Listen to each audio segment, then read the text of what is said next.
Bom dia a todos, pessoal. Primeiramente, eu queria dizer, meu nome é Fabiano Santana. Eu sou membro da State Grid, trabalho no departamento jurídico, faço parte do time de LD. Nesse ano, eu faço parte do comitê do mês da segurança e da CIPAT 2022 da State Grid.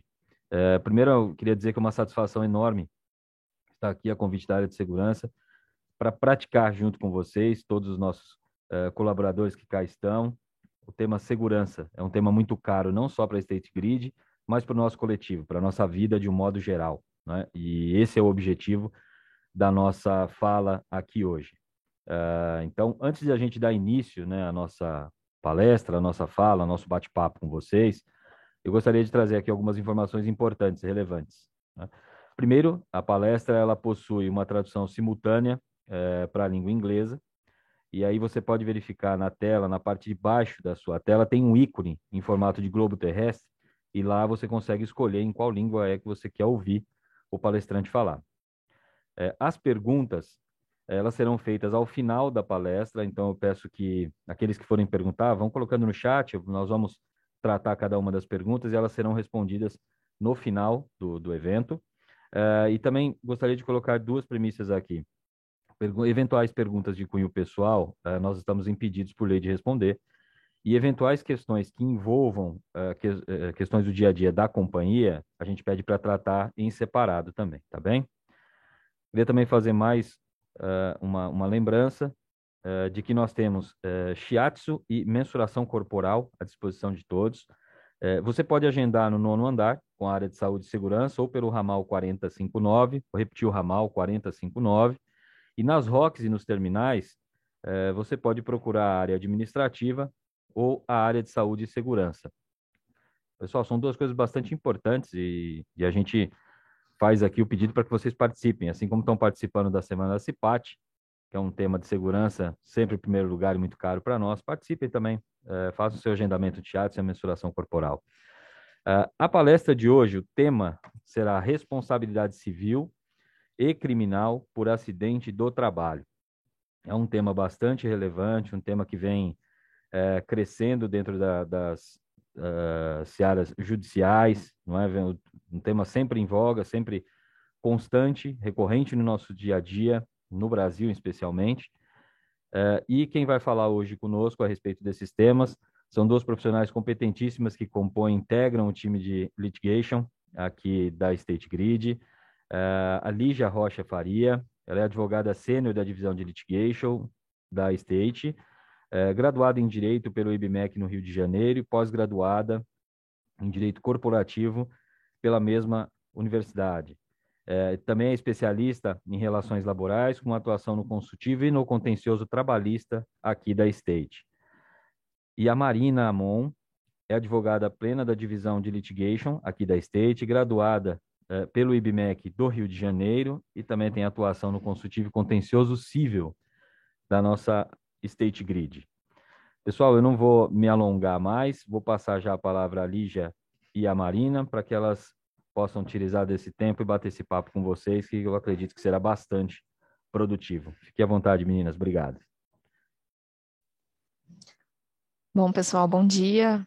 Obrigado, Fabiano, pela apresentação e obrigada a todos que tiraram um tempinho hoje para ouvir a mim e a Marina sobre esse tema tão relevante na seara da saúde e segurança no trabalho. Então, sem mais delongas, como dito pelo Fabiano, o nosso tema de hoje é a responsabilidade civil e criminal no acidente do trabalho. Pode passar o slide, por favor?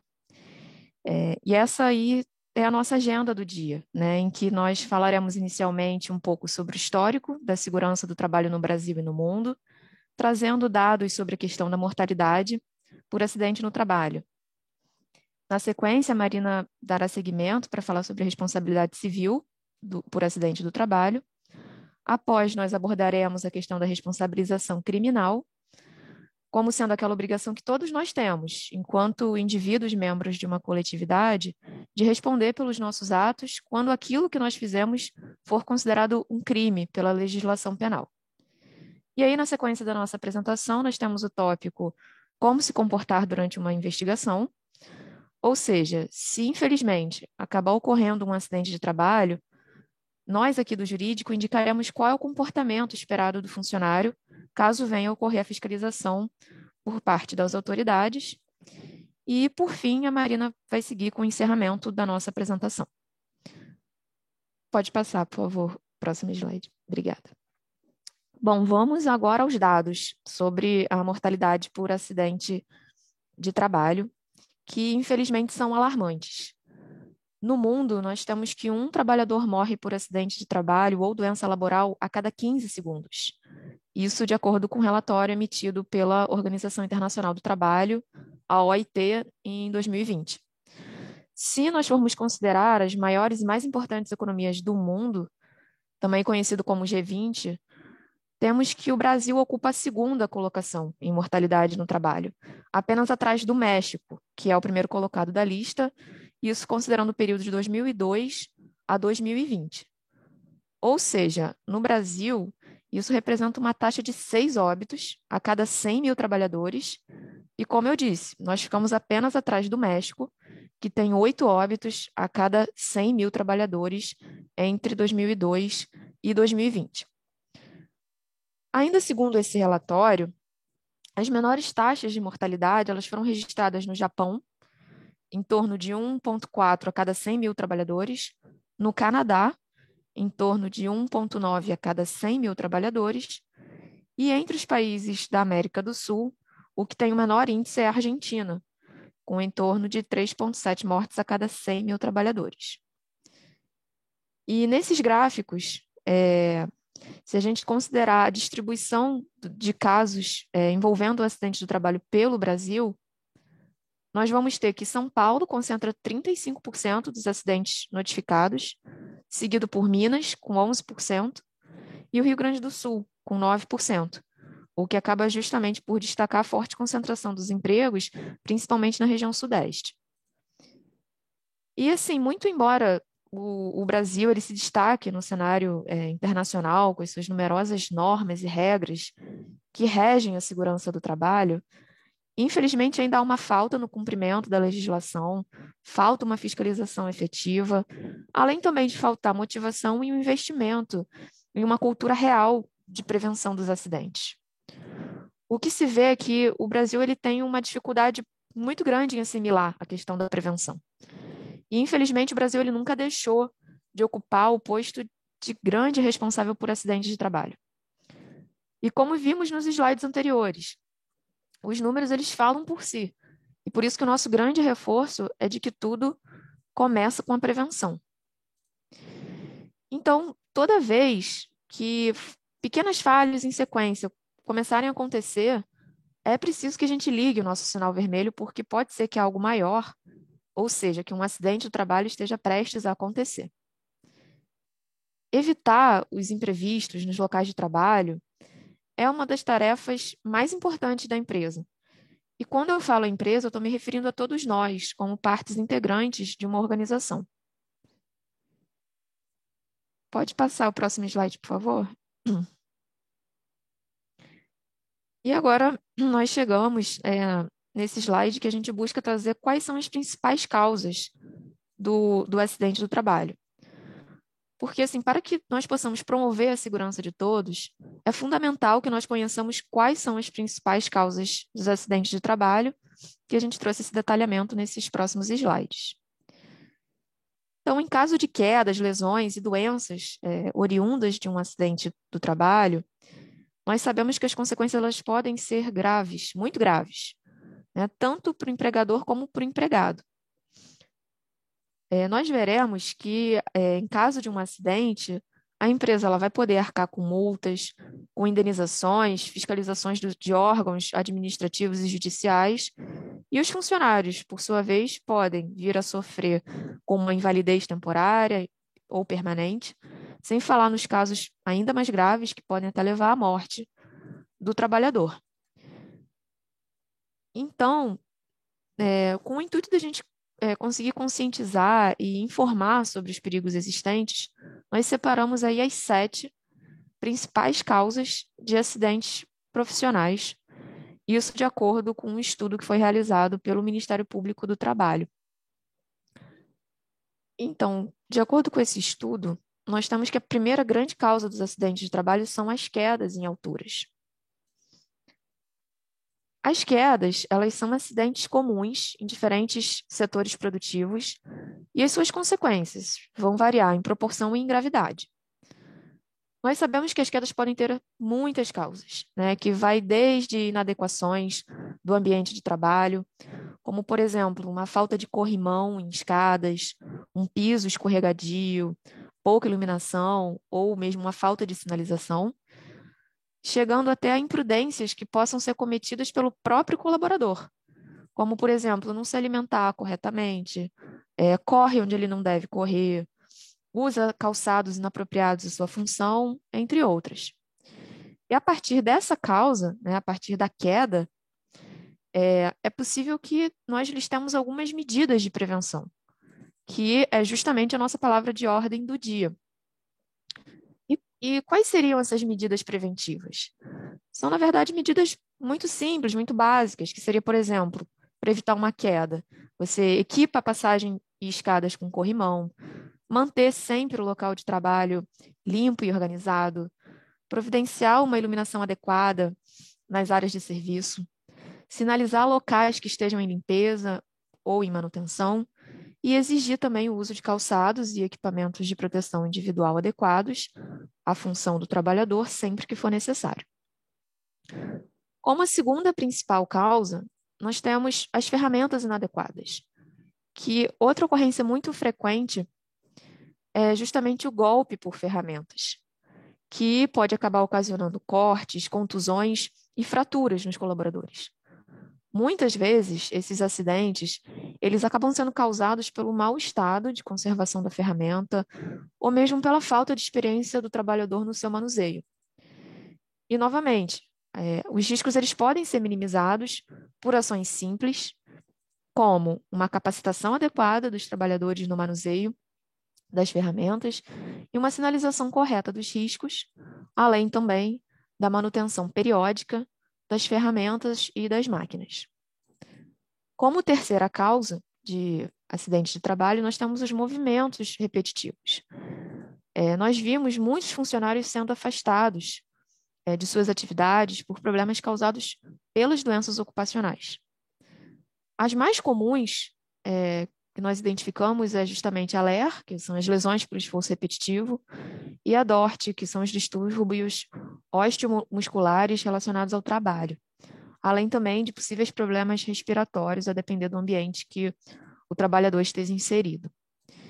E para evitá-las, né, para evitar essa causa, é preciso sempre controlar a carga horária do trabalho, garantindo pausas adequadas para o descanso desse trabalhador ao longo do dia, da sua jornada de trabalho. Além do que, todos nós devemos ter a consciência dos cuidados com a nossa saúde. Indo para a quarta causa, para a principal causa também, a quarta causa em acidente de trabalho, nós temos os choques elétricos. Os choques elétricos, eles também podem causar sérios danos ao colaborador e à empresa. Por isso que é de extrema importância estarmos sempre atentos ao cumprimento das exigências descritas na NR 10. Essa NR ela trata da segurança em instalações e serviços em eletricidade. Essa norma regulamentadora, ela vem justamente para garantir a segurança de colaboradores que atuam em contato, seja direto ou indireto, com as instalações elétricas. Pode ir para o próximo slide, por favor? E aí, dando seguimento agora, ainda nas principais causas, como quinto lugar, nós temos o excesso de pressão, que acaba por gerar o acidente do trabalho. Então, a ansiedade, o estresse, a depressão, eles são sintomas, infelizmente, cada vez mais frequentes entre os trabalhadores, e por isso que é muito importante que a gente cuide da nossa saúde, não só da nossa saúde física, da nossa saúde mental, do nosso bem-estar e da nossa qualidade de vida. Dando seguimento à sexta causa, a principal causa do acidente de trabalho, é atribuída ao cansaço e à sonolência. O cansaço, ele é responsável por inúmeros acidentes de trabalho. E, nesse caso, ainda que o funcionário ele utilize os equipamentos de proteção corretos, que ele tem experiência na atividade, a fadiga vai fazer com que ele fique mais sujeito aos erros. E nesse caso, vale lembrar que o cansaço ele pode ser um cansaço tanto físico como mental, sendo que, em ambos os casos, a atenção do trabalhador aos detalhes vai diminuir e vai abrir espaço para deslizes. Essa causa de acidente de trabalho ela acaba sendo muito comum justamente entre os funcionários que dirigem veículos em sua rotina laboral. Para vocês terem uma ideia, a gente trouxe aqui alguns outros dados, de acordo com a Abramet, que é a Associação Brasileira de Medicina no Tráfego, numa pesquisa que foi realizada em 2020, nós temos que 20% de todos os acidentes de trânsito no Brasil estão associados à sonolência. Esse levantamento mostrou que aproximadamente 40% das pessoas que foram entrevistadas relatam já ter feito um zigue-zague na pista, em razão do cansaço e do sono, e outros 50% dos entrevistados admitiram que já teriam guiado o veículo com sono. E seguindo para a nossa última causa aí listada no slide, seria o não uso do EPI adequado. Nós sabemos que certos ambientes eles exigem o uso de EPIs. E nessas situações, alguns reforços eles devem ser tomados constantemente junto à equipe.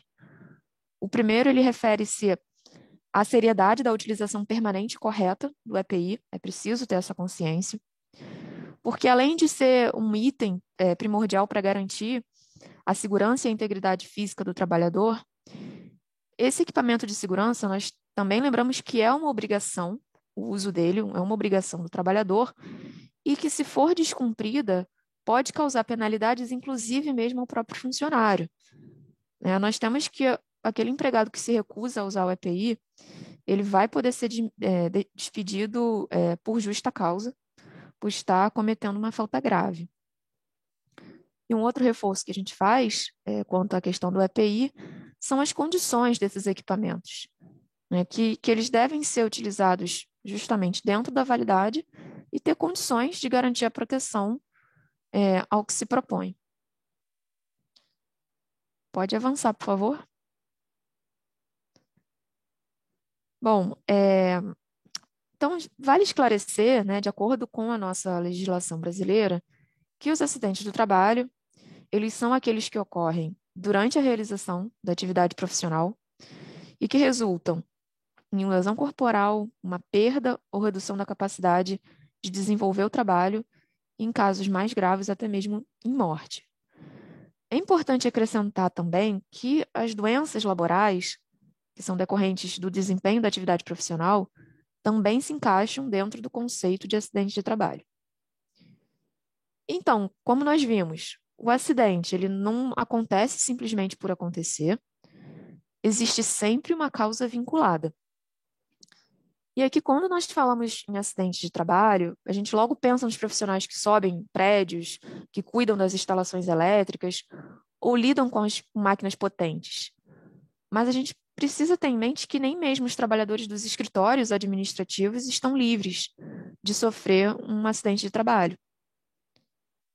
Então, se todos estão propensos a sofrer um acidente de trabalho, empregadores e trabalhadores precisam estar conscientes da situação. E por isso que a melhor estratégia que a gente dispõe é sempre a prevenção, como já falamos.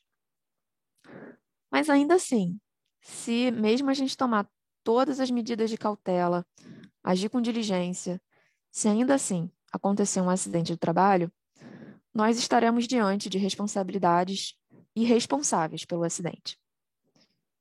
E aí agora vale a pena a gente trazer o conceito de responsabilidade. O que é a responsabilidade? A responsabilidade, ela nada mais é do que uma obrigação que todos nós temos de responder pelos nossos atos, por tudo aquilo que praticamos, e, em alguns casos, responder ainda por atos de terceiros. E o que seria responder por atos de terceiros?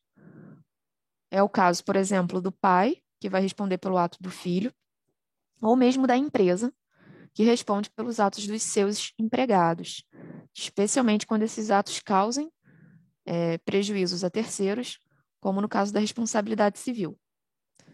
No caso da responsabilidade criminal, está obrigado a responder por atos que atentem às normas da legislação penal quanto do cometimento de um crime. Então, nos acidentes do trabalho, se ocorrerem, nós teremos responsabilidade civil e criminal. E agora a Marina vai dar seguimento para falar um pouco sobre a responsabilidade civil no acidente do trabalho.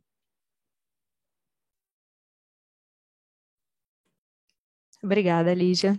Pode passar, por favor, Fabiano. Bom dia a todos. Eu sou a Marina, advogada da equipe de litigation do Departamento Jurídico. Eu vou dar continuidade à apresentação abordando a temática da responsabilidade civil por acidente de trabalho. Fazendo uma breve introdução ao tema, vale mencionar que o ordenamento jurídico brasileiro é composto pela Constituição Federal, por leis, decretos, entre outras normas que estabelecem as regras necessárias para o bom convívio em sociedade. Essas normas, elas cuidam da responsabilidade civil e garantem a reparação de danos a todos que as seguem. Entende-se que aquele que pratica um ato ou se omite a fazer algo que deveria, deve se sujeitar às consequências geradas. Nós transcrevemos aqui no slide os principais dispositivos do nosso Código Civil brasileiro que tratam da responsabilidade civil. Aqui no artigo 186 do Código Civil, nós conseguimos identificar os requisitos da caracterização da responsabilidade civil. São eles o dano, uma conduta e o nexo de causalidade entre esse dano e essa conduta. Falando brevemente sobre cada um desses elementos, o primeiro deles, a conduta humana, ela pode ser positiva, um fazer, ou negativa, uma omissão. Essa conduta ela precisa ser voluntária, ou seja, o agente ele tem que ter consciência da ação cometida, mas não significa necessariamente que ele tem vontade de causar prejuízo. O segundo pressuposto da caracterização da responsabilidade civil é o dano, o prejuízo, e sem ele não há reparação. E o terceiro requisito, chamado nexo causal, pode ser compreendido como o vínculo estabelecido entre a conduta e o resultado danoso. Pode passar, por favor, Fabiano. Existem dois tipos de responsabilidade. A responsabilidade subjetiva, que além dos três pressupostos que nós citamos no slide anterior, né, são eles a conduta, o dano e o nexo de causalidade, ela leva em consideração também a culpa da vítima e a culpa do agente. E a responsabilidade objetiva, que veio com o Código Civil em 2002, em que você não trata da culpa, você, na verdade, faz uma análise da situação concreta de acordo com a atividade empresarial desenvolvida. Por exemplo, existem atividades empresariais que impõem risco acentuado para a saúde do trabalhador, como, por exemplo, atividades relacionadas à construção civil, atividades de petróleo, né, trabalho, por exemplo, em plataformas de petróleo. Essas atividades, elas entram no conceito de responsabilidade civil objetiva e independem da culpa do agente. Mesmo o empregador, nesses casos, adotando todas as medidas necessárias que ele tem que adotar, e ainda assim houve um acidente, ele pode vir a ser responsabilizado se comprovado o dano, a conduta e o nexo de causalidade. Para atividades que não impõem risco para a saúde do trabalhador, por exemplo, trabalho na sede administrativa de uma empresa, né? Aí sim nós teríamos que fazer a análise da culpa, para ver se o empregado agiu com alguma culpa. Se o empregado tiver agido com culpa, ele não vai obter indenização do empregador, da empresa. Ou se o empregador agiu com culpa. Por exemplo, se o empregador não forneceu o equipamento de proteção individual, não cuidou do meio ambiente do trabalho, isso vai presumir uma responsabilidade do empregador e uma obrigação de indenizar. A gente não pode esquecer que o centro da nossa sociedade hoje, da nossa Constituição, é a dignidade da pessoa humana, é o valor social do trabalho, é a livre iniciativa. Com isso, as empresas têm uma série de obrigações em relação ao meio ambiente do trabalho. esse deve ser sempre um ambiente saudável, que não cause dano a ninguém que esteja nesse ambiente, seja um empregado propriamente dito, ou até mesmo um trabalhador terceirizado. Quando você tem normas de medicina e segurança do trabalho, e o empregador passa essas normas para o empregado, fornece os equipamentos de proteção individual corretos, ensina o empregado a usar esses equipamentos, o empregado tem o dever de seguir todas essas regras. Inclusive, como já mencionado pela Lígia, a não observância pelo empregado de todas essas normas que devem ser repassadas como medidas educativas e fiscalizadas pelo empregador, podem ensejar, por exemplo, a dispensa por justa causa do trabalhador. Por exemplo, o empregador fornece o EPI e o empregado deliberadamente decide não usar esse equipamento de proteção individual. Nessa hipótese, o empregado pode vir a ser dispensado por justa causa. Muitas pessoas não param para pensar no futuro em relação à sua própria saúde e segurança. Vão tomando atitudes de negligência e aí muitos acidentes acabam ocorrendo, por exemplo, nas horas extraordinárias, e que o trabalhador já está cansado, ele tem a diminuição da sua concentração em determinadas atividades. Ele ultrapassa os seus limites pessoais. Então, como já dito, sempre deve haver atenção e objetivar a prevenção. Pode passar, por favor. Nesse próximo slide, nós vamos falar um pouquinho sobre as excludentes de responsabilidade, situações que estão reguladas no Código Civil, em que o empregador não vai pagar nenhum tipo de indenização. São elas a culpa exclusiva da vítima, o caso fortuito e a força maior. Falando um pouquinho sobre a culpa exclusiva da vítima, somente responde pelo dano aquele que deu causa à sua produção, de modo que quando o indivíduo é responsável pela causalidade do dano para si, ou seja, o dano por ele mesmo produzido, configura-se a culpa exclusiva da vítima. Desconfigura-se, portanto, o nexo causal, de modo que o autor, o agente, ele é o autor da sua própria... o agente é a sua própria vítima, não incidindo modalidade de indenização nessa hipótese. A gente colocou aqui no slide essa imagem do TST, que traz um exemplo muito bom. Caso o trabalhador sofra um acidente utilizando um equipamento de proteção não fornecido pela empresa, pode ficar caracterizada a culpa exclusiva da vítima, e o empregador não poderá, nessa hipótese, ser responsabilizado pelo acidente. Já o caso fortuito e a força maior são aqueles fatos que fogem da vontade do indivíduo. Eles também estão regulados no Código Civil brasileiro, e embora esse diploma legal os trate como sinônimos, existem algumas diferenças entre esses dois institutos.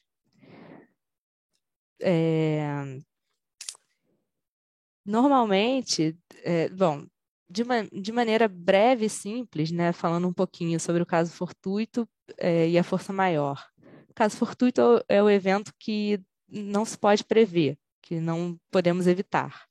Já os casos de força maior seriam os fatos humanos ou naturais, por exemplo, os fenômenos da natureza, como tempestade, furacões, são fatos previstos, mas eles não podem ser impedidos. Normalmente, na área trabalhista, falando aqui, como estamos tratando de responsabilidade civil por acidente de trabalho, a tese mais comum que é vista é a culpa exclusiva da vítima. Pode passar, por favor, Fabiana. Nós colocamos aqui um julgado, um exemplo de uma decisão em que foi reconhecida a culpa exclusiva da vítima, uma vez que foi comprovado no processo que o autor não utilizou o equipamento de proteção individual fornecido pela empresa. E ele veio a sofrer um acidente típico, né, de trabalho. Então, não há que se falar em indenização, ainda mais considerando o fato, né, que o autor, aqui nessa hipótese, ele participou de todos os cursos e treinamentos de prevenção de acidentes fornecidos por essa empresa, né, ele estava plenamente consciente da sua obrigação e deliberadamente optou por não utilizar o equipamento de proteção. Pode passar, por favor, Fabiano. E fechando essa parte da apresentação sobre a responsabilidade civil por acidente de trabalho, a gente vai falar agora um pouco sobre os tipos de indenização que podem ser pleiteadas caso ocorra, né, acidente de trabalho. As indenizações mais comuns relacionadas a acidente de trabalho são indenização por dano estético, indenização por dano material, indenização por dano moral e indenização por dano ricochete. Indenização por dano estético, ela é configurada quando tem uma cicatriz, uma queimadura, então ela pode ser pleiteada. Indenização por dano material, por exemplo, quando uma pessoa, né, ficou com alguma incapacidade de trabalhar após um acidente, ela vai precisar de acompanhamento médico, vai ter despesas médicas, pode pleitear esse tipo de indenização. Indenização por dano ricochete como exemplo, né, você pega um trabalhador que era o responsável por manter a subsistência da sua família. Então, tanto esposa, marido, filhos que comprovem, né, possuir uma dependência econômica daquele trabalhador que veio a óbito, eles também vão poder postular uma indenização. A título de curiosidade, nós lembramos de um processo movido contra uma de nossas concessionárias do grupo, por uma viúva e 2 filhos de um ex-colaborador que veio a óbito em razão de um acidente de trabalho. Esse acidente foi um acidente de carro, ocorrido alguns anos atrás. Né? Então, esses descendentes, né, dependentes financeiros, eles alegaram que o falecido realizava viagens constantes de trabalho por determinação da empresa e pretenderam pagamento de pensão e indenização por danos morais. Mas os pedidos desses autores foram julgados improcedentes com o acolhimento da nossa tese de culpa exclusiva da vítima no acidente, uma vez que restou comprovado que esse trabalhador veio a óbito em razão da sua imprudência no trânsito. Então, com isso, a empresa não teve obrigação de indenizar esses dependentes econômicos desse ex-colaborador. E, por fim, falando brevemente sobre a indenização por dano moral, né? A fixação do dano moral é sempre difícil, porque ele tem um cunho subjetivo. Não tem, né, é muito difícil mensurar a dor do outro. A gente teve uma mudança significativa em relação à indenização por dano moral, com a denominada Lei da Reforma Trabalhista, né? A Lei 13.467 de 2017. Né? Essa reforma ela trouxe conceitos de natureza leve, levíssima, grave, gravíssima, e deu uma parametrização dos valores, né? E com isso ajudou a enquadrar os critérios utilizados pelo juiz, pelos tribunais, na fixação dessa indenização por dano moral. Bom, pessoal, esses foram os pontos que nós consideramos importantes abordar sobre a responsabilidade civil por acidente de trabalho. E agora eu vou passar novamente a palavra para a Lígia, que dará seguimento à apresentação no tocante à responsabilidade criminal.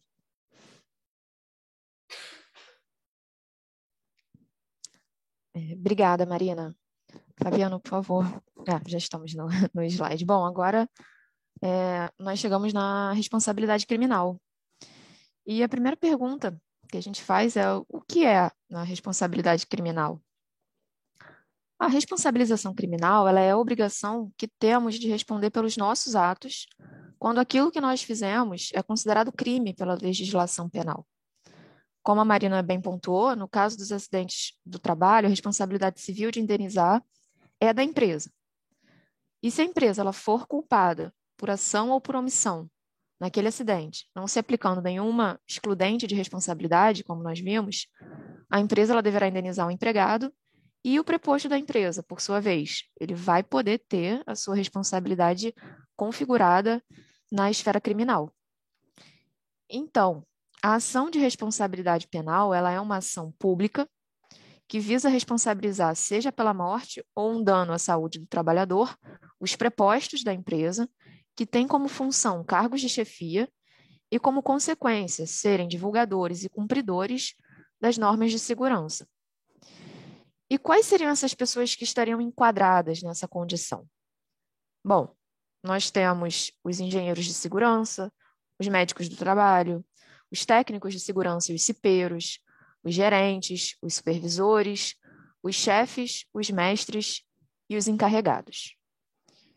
Então, sempre que essas pessoas listadas receberem ordens de serviço, relatórios, notificações relativas a uma situação que está sob o seu dever de cuidado, sob a sua alçada, e não tomarem quaisquer providências, ou ainda que tomem alguma providência, mas que essa seja insuficiente, esse funcionário ele vai poder ser indiciado pela prática de um crime e ter instaurado contra si um inquérito investigativo. Pode passar, por favor. E na esfera criminal, no caso da ocorrência de um acidente do trabalho, nós temos a possibilidade da existência da prática de dois crimes. É o crime de homicídio e o crime de lesão corporal, que vamos expor agora nos slides. No caso dos acidentes do trabalho, claramente a situação mais grave existente seria justamente a morte do trabalhador. E aí, então, nós poderemos ter configurado o crime do homicídio. Podemos ter também uma segunda situação, que também é grave, que seria a lesão corporal. Essa lesão corporal também é configurada como crime, podendo ser um crime de lesão corporal grave e leve, como iremos ver. Vamos, então, analisar cada um desses tipos penais? Bom, como consta ali do slide, o artigo 121 do nosso Código Penal, ele traz o crime de homicídio. Ou seja, está lá estabelecido no artigo que matar alguém pode gerar a pena de reclusão de 6 a 20 anos. Por sua vez, nós temos esse mesmo artigo no seu parágrafo 3º, trazendo um outro tipo penal, que é o homicídio culposo. Ou seja, a gente está diante da culpa. Nesse caso, não houve uma má-fé do agente, houve algum ato de ação ou de omissão linkado a uma negligência ou uma imprudência do agente. E nesse caso, como não estamos diante do dolo, né, da má-fé, a pena ela vai ser menor, sendo uma pena de detenção de 1 a 3 anos. Agora, no próximo slide, por favor, é interessante a gente notar que existe um aumento de pena previsto aí nesse parágrafo 4º desse artigo 121, que diz justamente que a pena vai ser aumentada de 1/3 se o crime resultar de uma inobservância de regra técnica, profissão, arte ou ofício.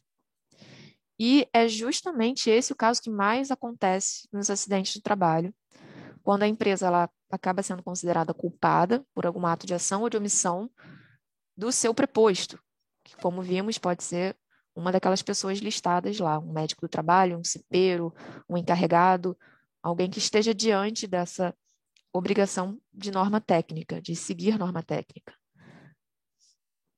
Nesse caso, a empresa ela vai poder ser responsabilizada na esfera civil e o empregado, o profissional de segurança do trabalho, ele pode responder à ação penal e pode ser condenado a um crime culposo, sendo que após todo o inquérito, todo o processo investigatório instaurado pela autoridade policial e pelo Ministério Público do Trabalho, pode haver a pena ser acrescida de 1/3 conforme nós acabamos de ver no slide, justamente se o crime resultar dessa inobservância de regra técnica de profissão. Uma situação que ainda seria mais grave é o preposto da empresa ser condenado por homicídio doloso, que é quando o profissional ele age intencionalmente causando esse acidente do trabalho. E aí, nesse caso, a pena vai ser ainda maior, vai ser uma pena de grau máximo. Pode seguir, por favor, no slide. E agora, na prática, né, na verdade, o que a gente mais observa seriam os acidentes do trabalho que resultem em lesão corporal. E aí, no caso, o profissional de segurança, o preposto da empresa, ele vai poder responder pelo tipo penal do artigo 129 do nosso Código. Então, está lá no artigo 129. Ofender a integridade corporal ou a saúde de outrem pode gerar uma pena de detenção de 3 meses a 1 ano. Nós temos ali o parágrafo 1º desse artigo, que aumenta essa pena. Então, a pessoa vai poder ter a pena aumentada para 1 a 5 anos de reclusão, se dessa lesão corporal resultar em alguma incapacidade para o trabalho por mais de 30 dias, em perigo de vida, em debilidade permanente ou mesmo uma aceleração do parto. No próximo slide, por favor. Fabiano, obrigada, demorou. No próximo slide, a gente vai ter o parágrafo 2º desse artigo, que também vai aumentar a pena de reclusão de eventual funcionário que venha responder por uma ação penal e seja condenado, a um aumento de pena para 2 a 8 anos de reclusão, se desse acidente aconteceu uma incapacidade permanente para o trabalho, ou uma enfermidade incurável, ou a perda ou inutilização de membro, sentido ou função, uma deformidade permanente na vítima, ou ainda ocasionar o aborto. E no final do slide, nós temos que a situação ela ainda vai se agravar se a gente estiver diante de uma lesão corporal seguida de morte. E aí, nesse caso, nós vamos ter uma pena de reclusão de 4 a 12 anos. E agora, no próximo slide, a gente já caminhando para o final da nossa apresentação, a pergunta que nós fazemos é: como se comportar durante uma investigação? Ou seja, vamos dizer que em uma situação, mesmo adotando todo o dever de cuidado, de zelo, de boas práticas de conduta, infelizmente não foi possível evitar um acidente do trabalho. E aí tem-se início uma investigação por parte das autoridades. Como que o funcionário ele deverá agir nesse caso? Nós aqui do jurídico passaremos a dar algumas orientações, justamente com o objetivo de reduzir riscos associados, tanto para a empresa como para o colaborador. Então, caso um membro do Ministério Público ou um membro do Ministério Público do Trabalho compareça na regional, nos terminais, nas subestações, nos canteiros de obra, ou mesmo aqui no prédio da SGCC Rio Tower, nós recomendamos a observância dos seguintes passos. Em primeiro lugar, o responsável do local ele deve ser informado imediatamente da presença do Ministério Público. E esse responsável local ele deve envolver o jurídico, nós aqui do jurídico da State Grid, tão logo seja possível. Nós também aconselhamos que não seja permitido que esse membro, essa autoridade, esse membro do Ministério Público, ele esteja acompanhado só por uma pessoa. É sempre ideal que de 2 a 3 colaboradores estejam acompanhando aquela investigação, sendo que um dos colaboradores deve anotar tudo o que for dito e solicitado pelo procurador, para depois conversar aqui com o jurídico. Nós lembramos também que quaisquer notificações que sejam recebidas nas regionais, nas subestações, nos canteiros de obra, nos terminais, que sejam imediatamente enviadas aqui para o jurídico, para que nós possamos fazer a análise da documentação e dar início à adoção das providências cabíveis para mitigação de riscos. O nosso quinto ponto de alerta em sendo necessário proceder com o registro de um boletim de ocorrência, nós pedimos também que o jurídico seja previamente consultado para que nós possamos traçar a melhor estratégia lhes orientar da melhor maneira, tudo sempre de forma a mitigar os riscos à empresa e também para o colaborador. E, por fim, nenhum colaborador ele está autorizado a prestar qualquer tipo de esclarecimento em nome da empresa, ainda que ele esteja sendo solicitado diretamente pelo Ministério Público.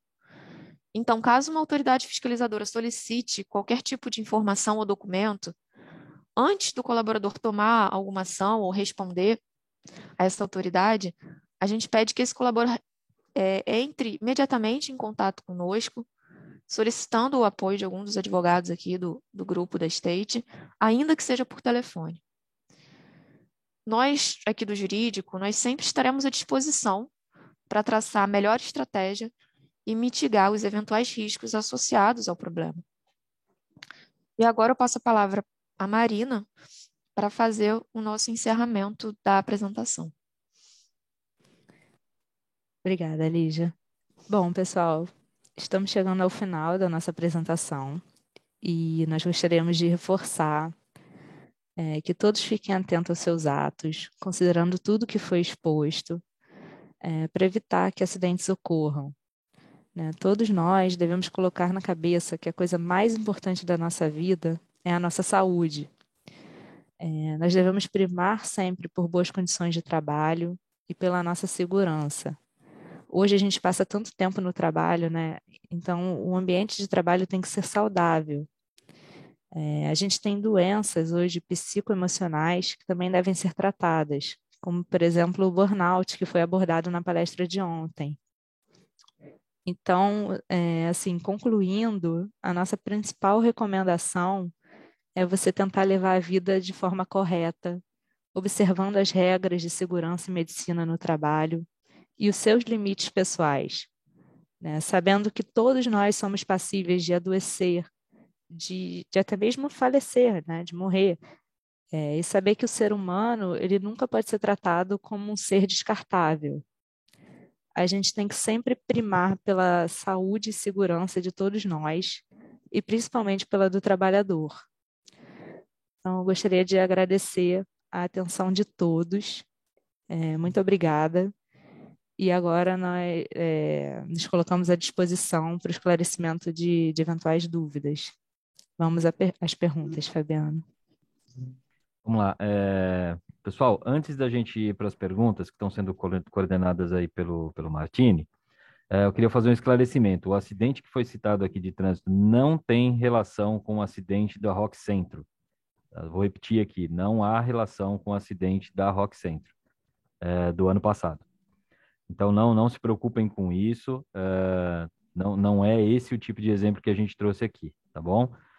Num segundo momento, e aí a gente reconhece que o nosso tema, quando a gente vai falar de direito, sobretudo quando a gente vai falar de responsabilidade por acidente de trabalho nas esferas civil, trabalhista, né, criminal, a gente tem a consciência de que são temas caros para toda a companhia, coletivos, como nós falamos, que impactam sim no individual, portanto, a segurança sempre em primeiro lugar, mas a gente deixou para o final aqui, de forma até proposital, invertemos um pouco a ordem para tirar um pouco a nossa tensão a respeito desses temas que nós abordamos aqui. Nós gostaríamos de convidar todos, depois de respondermos aos questionamentos, a fazermos o nosso momento da ginástica laboral, tá bom? Martini, eu vou passar a palavra para você. Eu estou com a apresentação aqui, eu não estou conseguindo olhar as perguntas. Se você puder reportar, por favor.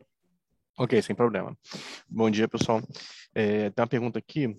Em caso de um acidente, onde na investigação do acidente constatou que o evento foi gerado por culpa do trabalhador, a empresa e o INSS podem entrar com uma ação contra o trabalhador para reaver o dinheiro gasto pela empresa e pela União? E se isso pode ser feito, como isso funciona?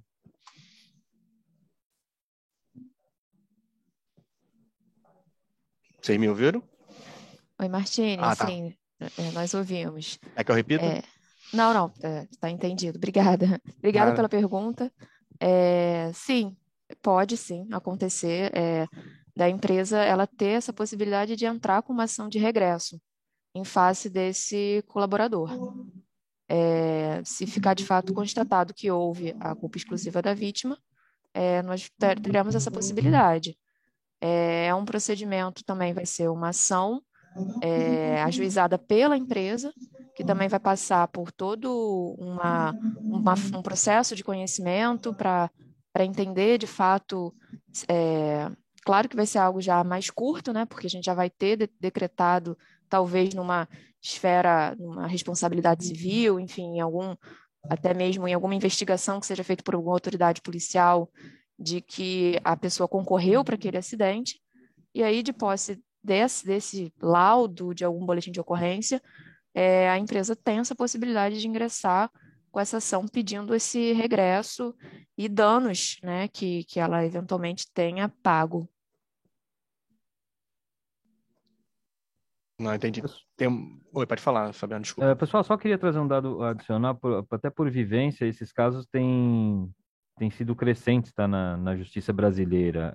Hoje há decisões para os dois lados, há casos em que se verifica a culpa tanto exclusiva da vítima, e aí a ação pode ser proposta, como a Lígia colocou, contra o empregado causador do acidente, e quando se reconhece a culpa da empresa, o INSS também vem contra a empresa. Agora, um caso pitoresco que eu acabei vivenciando foi a culpa concorrente, tanto da empresa quanto do empregado. O INSS acionou os dois naquela ocasião, foi numa uma outra empresa. Aqui na State Grid, graças a Deus, não temos nenhum tipo desse caso, mas lá houve uma discussão muito grande. No final, ambos foram responsabilizados, né, a devolver para os cofres do INSS aquela quantia que havia sido recebida a título de auxílio. Obrigado.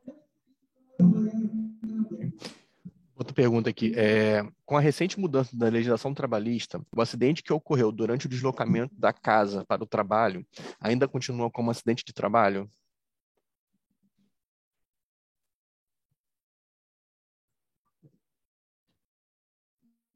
Conseguiu ouvir, Lígia?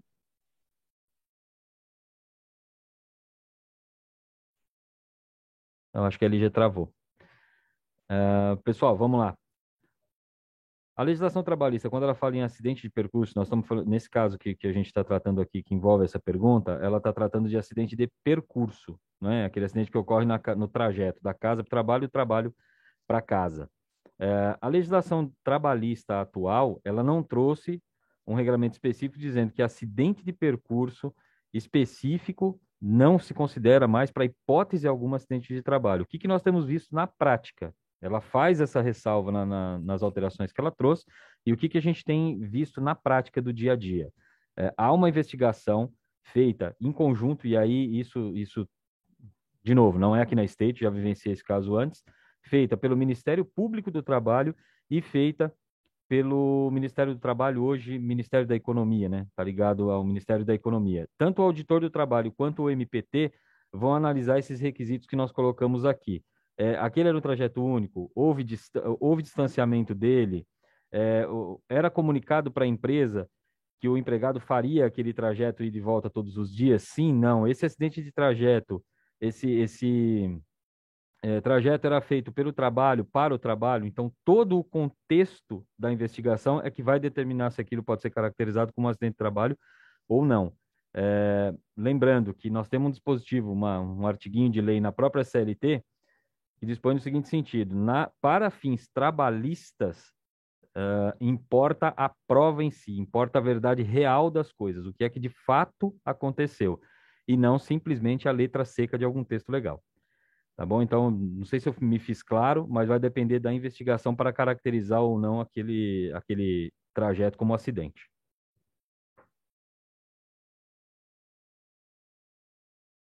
Ok. Uma outra pergunta aqui, pessoal, caso no acidente tenha mais de um preposto presente no momento, todos responderão igualmente ou há algum tipo de hierarquia nessa responsabilidade?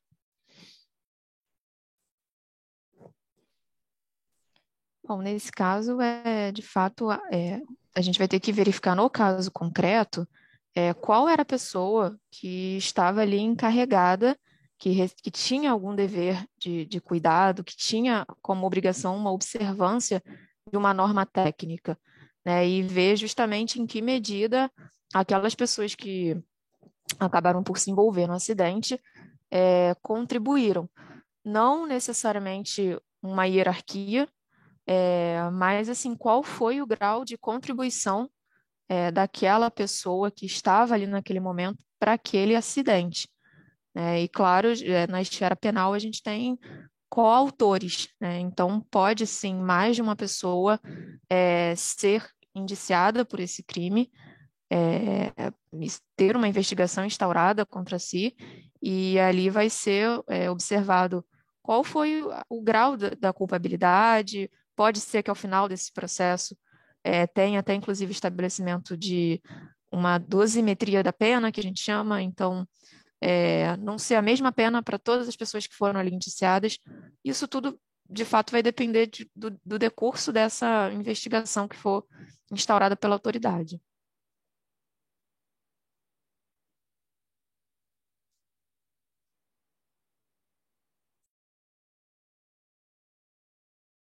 Ok, tem mais perguntas aqui. O preposto pode alegar que não tinha conhecimento da legislação ou das normas, e se for comprovado, de fato, a falta de conhecimento de quem é essa responsabilidade, da empresa ou do próprio? Também é uma... Fabiano, você quer falar? Pessoal, esse aqui não foi abordado na palestra, mas no direito brasileiro, né, embora a gente às vezes possa fazer esse tipo de alegação, a nossa própria lei não permite que se faça, né? Então, nós temos num conjunto das nossas leis, uma específica que é uma que introduz todas as outras. Ela serve de introdução para toda e qualquer legislação brasileira. Ela chamava-se Lei de Introdução ao Direito Brasileiro, hoje ela chama-se Normas de Introdução à Legislação Brasileira. LINDB, né? Lei de Introdução às Normas do Direito Brasileiro. E o que essa legislação introdutória diz? Ninguém, nenhum cidadão brasileiro pode alegar desconhecimento da lei para dizer que ele não é responsável por algum fato que ele, em tese, seria em decorrência da prática de algum ato seu, né, na vida civil. Então, não é possível alegar que não conhece a lei para se eximir de responsabilidade. Dependendo da ocasião, e aí nós não vamos entrar no aspecto específico aqui, a falta de conhecimento da lei pode até agravar a responsabilidade da pessoa que diz que não conhecia. E aí, só a título de exemplos militares, por exemplo. Não é o nosso caso, mas se ele vai lá e diz que não conhecia, é pior, né? Porque ele tinha obrigação de. Tá bom? Obrigado. Tem mais perguntas aqui. A gente tem mais um minutinho. O que se caracteriza como acidente de trajeto? Nesse tipo de acidente, de quem é a responsabilidade? Eu acho que essa a gente respondeu na anterior, né? Só essa questão da responsabilidade tem que verificar, né, na investigação. Exatamente, né, vai depender da investigação. Isso, Porque tem um período da medida provisória, que é o acidente de trajeto, foi até 2021, que ele não estava sendo considerado acidente de trabalho. Só que isso agora voltou para aquele campo da investigação no aspecto prático, e aí ele vai determinar, não vai levar em consideração a conduta daquele colaborador ou empregado que sofreu o acidente somente, né? Vai analisar a conduta dele, a conduta da empresa, o que ele estava fazendo, se ele estava em hora de excesso, se ele estava cansado, se ele não estava, o que causou efetivamente aquele acidente para determinar se foi um acidente, se aquele acidente de trajeto pode ou não ser considerado acidente de trabalho. Vai depender efetivamente de uma investigação. De quem é a culpa também, né? Tem isso também, né? Exato, exato. Tá. Tem umas outras perguntas, mas assim, o que eu vou deixar de fazer aqui como a gente está com o horário agora aqui apertado, vocês tem como deixar algum contato de vocês, até para as pessoas mandarem mais perguntas, enfim, quiserem entrar em contato, para tirar Temos dúvidas? sim. E além disso, a gente queria só dizer, Martini, que o jurídico é um departamento de apoio às áreas, e é um departamento também parceiro de negócio. Nós estamos aqui para atender a todos que tenham dúvidas no dia a dia das atividades laborais. Nós, desde já, como as meninas já colocaram, nós colocamos à disposição de vocês para o que vocês precisarem, tá? Nós não somos um órgão de colocar só texto de lei, a gente gosta de olhar os assuntos no detalhe e estudar junto com vocês para termos aí a melhor resposta possível, resguardando tanto a companhia quanto cada colaborador da State Grid Brasil Holding. E o que a gente gostaria de, no final aqui, ressaltar e trazer de novo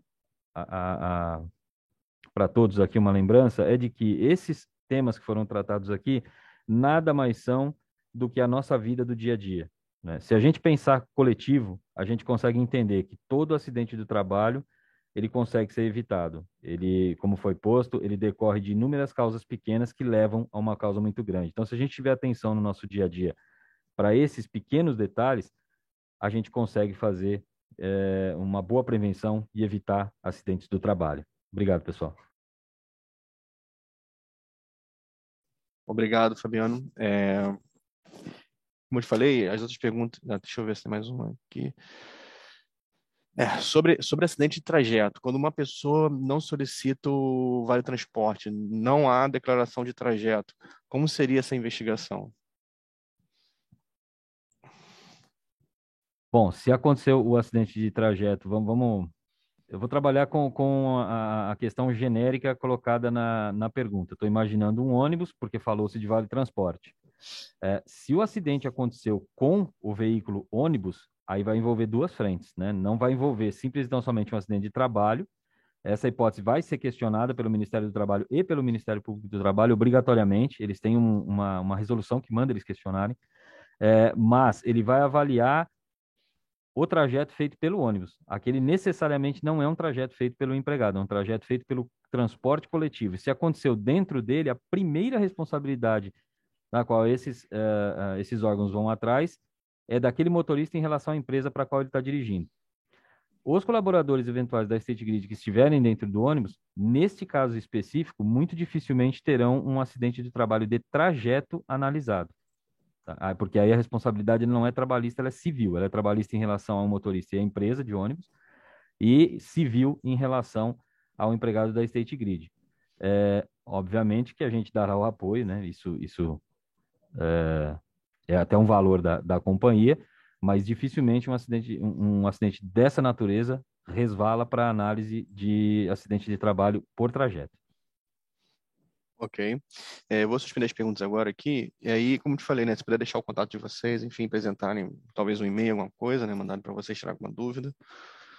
Vocês têm algum e-mail mais corporativo, ou manda para cada e-mail de vocês, para Fabiano, para Lígia? Se quiser Lígia? mandar, eu vou colocar o meu aqui, se quiser, fabiano.santana. Tá? Ok. @stategrid.com.br. Se quiser mandar para mim, eu encaminho para as meninas e a gente responde um por um. Só peço a gentileza de colocar lá o dado de resposta para a gente poder devolver. Não, tá ok. Fabiano vai chamar a Roberta agora para dar... Pois aí, temos a ordem, né? A Roberta está aqui conosco. Não estou conseguindo ver. Oi, pessoal, tudo bem? Estão me vendo? Sim, estamos sim, Roberto. Agora sim. Agora vamos começar, né? Bom dia, gente. Depois dessa palestra de vários conhecimentos, né, que foram adquiridos, hoje a gente vai dar um pouquinho de atenção ao corpo. Lembrando que os exercícios que eu vou fazer aqui podem ser replicados durante o dia a dia, em qualquer momento que vocês tenham a oportunidade de fazer. Tudo bem? Deixa eu só crescer a tela aqui. Perfeito. Ó, a gente vai começar dando aquela espreguiçada, crescendo o corpo todinho, espreguiça bastante, joga um pouquinho o corpo para trás, volta na frente. Isso, perfeito. Vai do lado e do outro. Solta o corpo, libera toda a tensão. E a gente vai mobilizar um pouquinho a cervical, tudo bem? A gente vai fazer movimento circular para um lado. Pega toda a amplitude. Sente a musculatura, sente seu corpo e observe o que seu corpo está falando para você. Onde está mais tenso, onde está precisando de mais atenção. Agora, do lado oposto.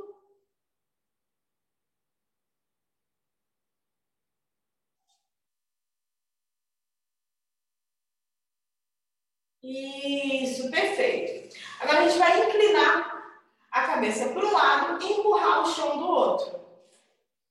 Empurra bastante o chão, vocês vão sentir alongar todo esse trajeto. Mantém um pouquinho, mantém. Isso, agora troca o lado, empurra. Isso, perfeito.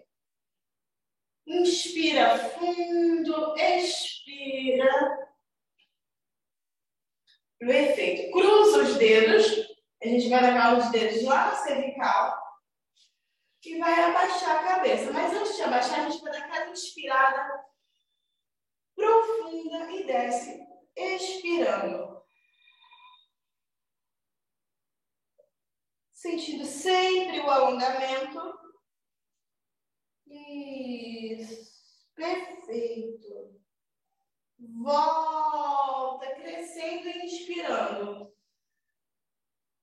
Inspira, volta no centro. A gente vai olhar lá na lateral, cruzando o corpo.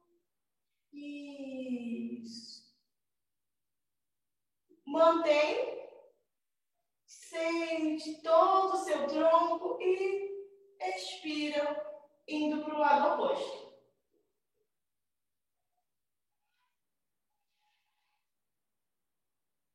Perfeito. Agora, a gente vai trabalhar um pouquinho das articulações dos ombros. Movimentando os ombros para trás. Isso.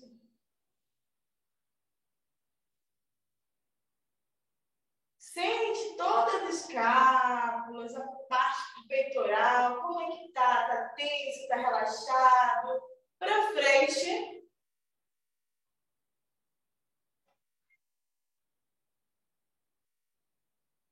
Isso. Agora o que a gente vai fazer? A gente vai segurar um cotovelo, segurar outro cotovelo, formando um quadradinho, como se fosse um balanço. A gente vai levar lá atrás da cabeça, sem movimentar o pescoço, a gente vai movimentar só os braços, levando de um lado a outro. Aproveita para sentir aonde no seu corpo está tenso, aonde estão precisando de atenção. Cuidar do corpo é muito importante para a gente desempenhar as funções do dia a dia. Olha, movimenta. Isso, perfeito. Todo o carinho do mundo com o seu corpo, tudo bem? A gente vai levar agora lá na frente e fazer o mesmo movimento, ó, de um lado para o outro. Isso. Observa a tensão no ombro. E quando está executando o movimento, pessoal, lembra sempre de ter uma respiração consciente. Inspira, expira. Sente bem o corpo de vocês. Vai sempre dentro do limite que vocês conseguem ir, tá bom?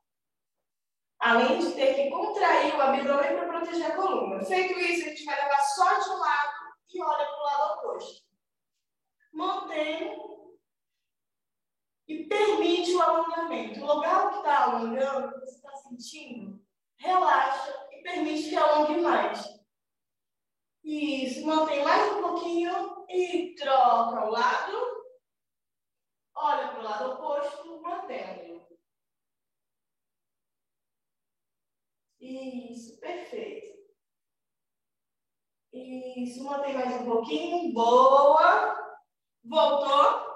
Agora que a gente está com os ombros relaxados, cervical relaxado, a gente vai relaxar um pouquinho dos punhos. A gente digita bastante, às vezes dá aquela ardênciazinha. Cruza os dedos e movimenta para um lado. Isso, ó.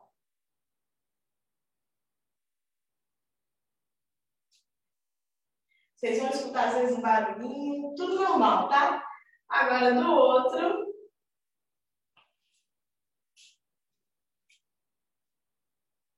Isso. Agora leva a mão lá na frente, levou, bonitinho. Ao invés de segurar nessa postura que geralmente a gente faz, a gente vai fazer o inverso. A gente vai segurar por trás e alongar. Mantenha esse alongamento, vocês vão sentir tanto o fluxo quanto vai sentir um pouquinho do ombro. Isso, mantém. E perfeito, pessoal. Perfeito. Agora a gente vai fazer do lado oposto. Segurou, puxou. Isso, puxa bastante. Relaxa os ombros, cuidado para não subir muito. Traz o tronco para a neutralidade. E volta. Perfeito. Agora a gente está tudo preparado. Vamos fazer um exercício para lubrificar as articulações. Leva os braços na frente e leva atrás e na frente. Ó. Isso, perfeito. Isso, sempre inspirando e expirando. E inspirando e expirando. Perfeito. Agora a gente vai levar o inverso. Um para trás. Isso, leva o braço para cima e outro para baixo. Botando o impulso, contraindo o abdômen para proteger a coluna de vocês. Isso, mais um pouquinho. Show de bola. Agora, como se tivesse alguma coisa muito importante lá em cima, a gente vai buscar essa coisa. Abre e fecha a mão, escala. Tenta mobilizar bastante o tronco e os membros inferiores lá, paradinhos, dando todo o apoio que a gente precisa. E vamos movimentar, movimenta, movimenta e show! Agora, uma mão vai deslizar o corpo e a outra vai subir, liberando a tensão que fica na cintura. Isso, sempre trabalhando a inspiração e expiração, pessoal. Inspira profundo, isso, e expira. Mantém esse alongamento e vai cedendo mais um pouquinho. Perfeito. Agora do lado oposto. Isso, mantém.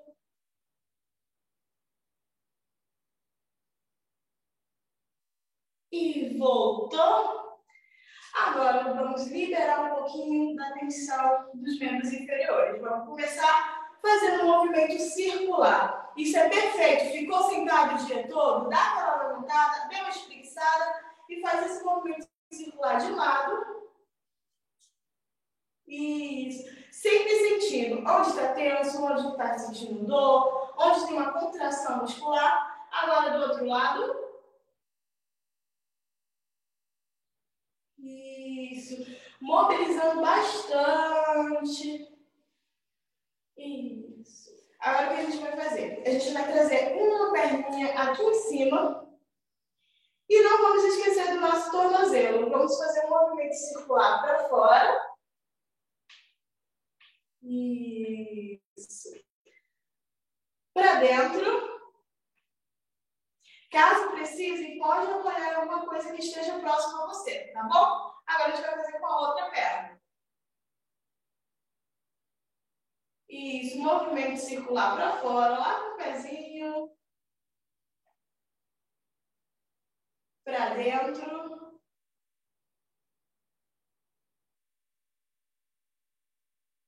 E perfeito. Agora a gente vai abrir um pouquinho as pernas, sem muita escala. Só um movimento leve, alternando de um lado para o outro. Isso. Perfeito. Movimenta. Isso. Agora a gente vai fazer um desafio de equilíbrio. Então, se precisar, dá um apoio aí. Se não, vão comigo. Cruza os pezinhos. Cruza os dedos. Se precisar, segura em algum local. Mas a gente vai inclinar o corpo lá embaixo. Aproveita para ver como está o equilíbrio. Mantém uns minutinhos, uns segundinhos. Isso, perfeito. Mantém e alonga bastante a coluna, relaxa a cervical. Quando subir, pessoal, cabeça última subir. Vamos lá? Sobe lentamente. Troca o lado. Isso. Cruzou de novo. Quero ver como está o equilíbrio de vocês, vamos? Inclinou o corpo.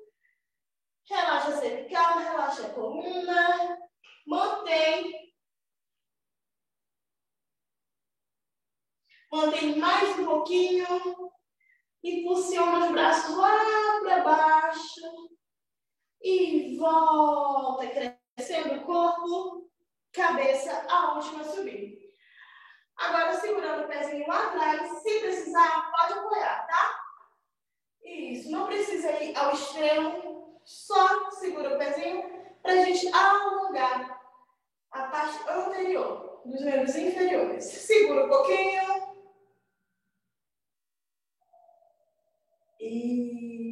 Isso, perfeito. Troca o lado. Se precisar uma dica para ter equilíbrio, é colocar a mão no umbigo. Ajuda bastante. E mantém ou a mão lá na frente.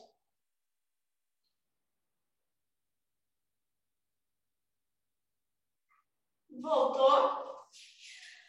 Agora, a gente cruza novamente os dedos, para em cima e vai fazer um C com uma coluna. Olha, relaxa bastante. Inspira e voltou.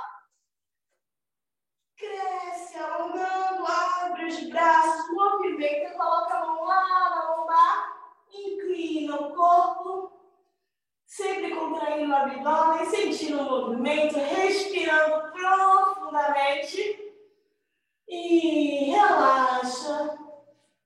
Voltou. Segurando agora um punho, a gente vai puxar, puxar, puxar, puxar, puxar, puxar, puxar, puxar, puxar. E puxa, crescendo o corpo. Do outro lado. Puxa, puxa, puxa, puxa, puxa, puxa, puxa, puxa, puxa, puxa, puxa. Isso. Isso, pessoal. Ó, lembra de fazer esse exercício sempre que vocês sentirem que estão tensos ou todo dia no dia do trabalho, tá bom? Vejo vocês na próxima. Berta, muito obrigado. Eu que agradeço. Foi ótimo, obrigado. Eu que agradeço. Ótimo dia a todos. Obrigado. Pessoal, para a gente encerrar aqui, eu gostaria de relembrar aqui que nós temos aí a massagem, né, o shiatsu e a mensuração corporal. Para aqueles que estão aqui no prédio central, o ramal 4059. E para aqueles que estão nas rocks e terminais, podem falar com a área administrativa ou a área de saúde e segurança. Isso também, participar desses eventos também é uma prática de segurança. Quero agradecer ao Anderson pelo convite, a Lígia, a Marina pela excelente fala das duas, competentes como são, não seria diferente. E relembrá-los a todos que a segurança é um ato individual que influencia no coletivo. Mentalidade coletiva sempre nos levará à prevenção, pelo povo, para o povo e confiando no povo. Muito obrigado a todos, tenham um bom dia.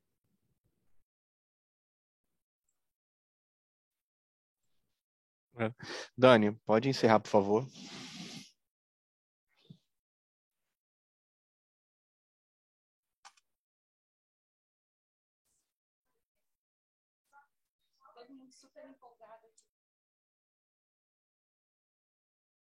Anderson. Oi, Vivian. Oi, a Dani me tirou aqui da cabine. Ah, tá ok. A gente se vê amanhã no mesmo horário, certo? Correto, combinado, 8h30. Então tá. Então eu acho que a gente pode encerrar agora, Dani, pode encerrar a reunião e até amanhã a todos, né? Até amanhã, então. Obrigado. Nada, tchau, tchau. Tchau.